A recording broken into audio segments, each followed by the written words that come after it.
we then went through the process of him drinking the mixture, and within 5 minutes he was asleep, and everybody was saying, and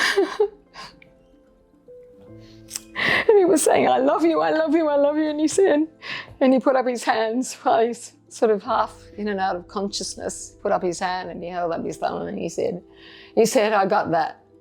I got that. Yeah. And then he was gone.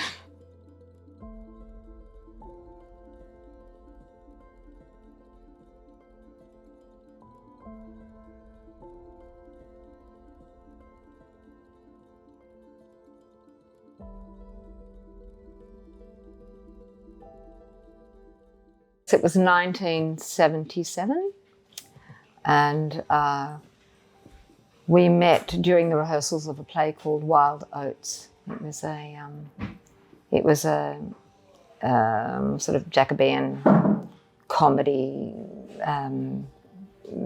drama, a comedy drama. And Lex was playing the fool, and I was playing the ingenue, and we met during rehearsals. And he was, during rehearsals there was a pool table, so I watched him playing pool. And he says that he was staring at me during the first read-through. He couldn't take his eyes off me, and I mean, it was a love story. And yes, and he wooed me.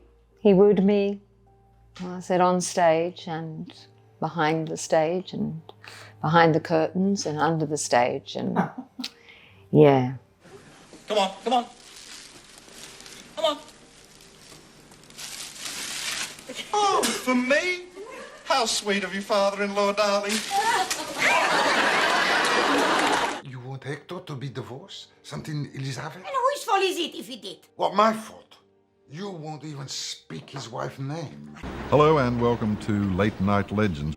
You know, I sort of followed him everywhere to, you know, down to the wharf fishing on, you know, mornings at 4 a.m. and followed him to around the grounds with the ABC up to North Sydney Oval, and I was sitting there next to him when he was doing the calls. And, you know, in those moments he was, you know, just my dad and a beautiful dad. Caring and funny and affectionate. As a teenager, I really admired what he was doing in terms of advocating for diversity on stages and on screens, and for representation of multicultural Australia, and for us to be able to see ourselves, you know, in the art and media space. It was one of those loudmouth actors who said, why don't you do it this way? And so when the opportunity came to direct, yeah, well, so I thought, you know, and when the opportunity came to direct, I thought, well, you know, this here's where I put my money where my mouth is. You had a long-held belief that one should not suffer. So when the stage 4 lung cancer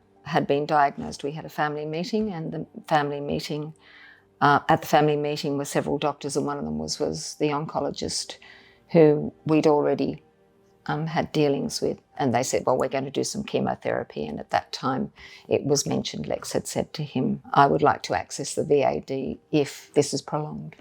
Part of the criteria as well, your family must support you in your choice to end your life with the Voluntary Assisted Dying program. They take you through the process, the plan that you have to fulfill in order to administer or drink the mixture. And so we had a rehearsal of mixing it, putting it together. I was the person who was going to do it. They choose someone. Lex has to swallow a liquid to show that he can manage 30 mils. They say to him, what will happen if you take this mixture? He had to say, I will die. He didn't have to say that, that's what he said. I know exactly what I have to do. So they said, here's the box. Yes, it's all locked. Here's a little key. There's a little key that you have, and then it was placed in the pantry. We'd been through that whole process of the VAD. We packed up, we came home. What had to happen was that the oxygen was here for him, and that was on the Tuesday, I think, we came home. The Tuesday night was okay. Wednesday night was all right. We thought it might happen on that night because he was having more and more difficulty. Thursday night, there was no sleep at all, no sleep at all. He needed to get up to go to the bathroom. I couldn't lift him out of bed because his legs were swollen. and the difficulty in breathing had become worse. We made it to the bathroom and back again, dragging the generator behind us. And this is where it's...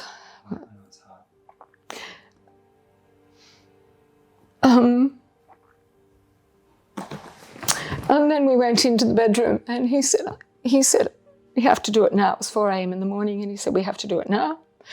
And I said, "We can't do it now, darling. The family's not here. The family has to be here. This is why we're at home. We want the family to be here."